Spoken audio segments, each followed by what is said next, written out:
This video deals with identifying what I call the Great Jubilee Year. There appears to be a lot of controversy among different Bible scholars concerning the date of Jesus' ministry.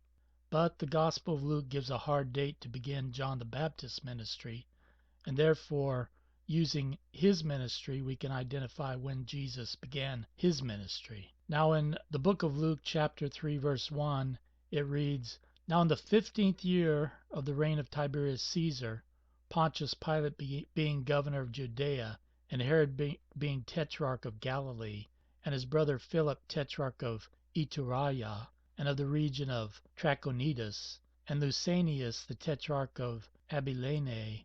We know that Caesar Augustus died in August 14 AD. However, Augustus became seriously ill in 12 AD, and he named Tiberius as his successor and his co-regent the same year.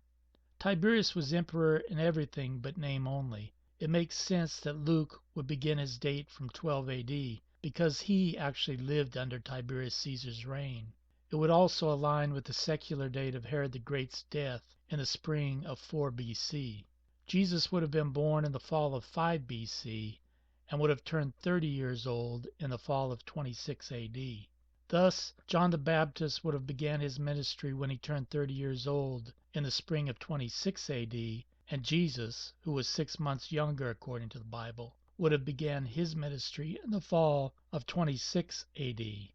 John the Baptist was killed the year before the crucifixion of Jesus in the spring of 29 AD, and Jesus was crucified in the spring of 30 AD.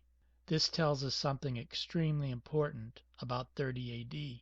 It was the Great Jubilee Year.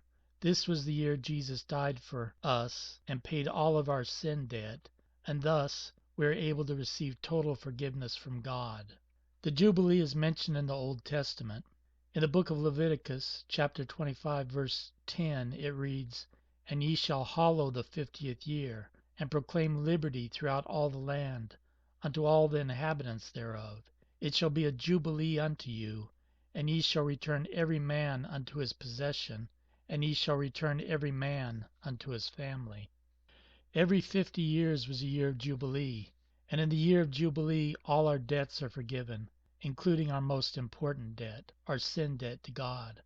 Our possessions are returned, and we do not work because God provides for all our needs.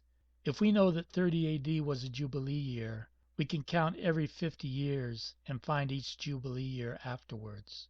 30 AD, 80 AD, 130 AD, 180 AD, 230 AD, 280 AD, etc., etc. Do you see a pattern here? If 30 AD was a Jubilee year, then God's last Jubilee was in 1980 AD.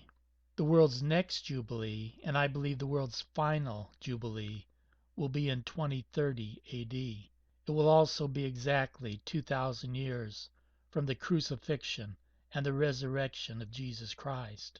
2030 AD is the key date that will help us determine the exact date of the rapture and the exact date of the resurrection.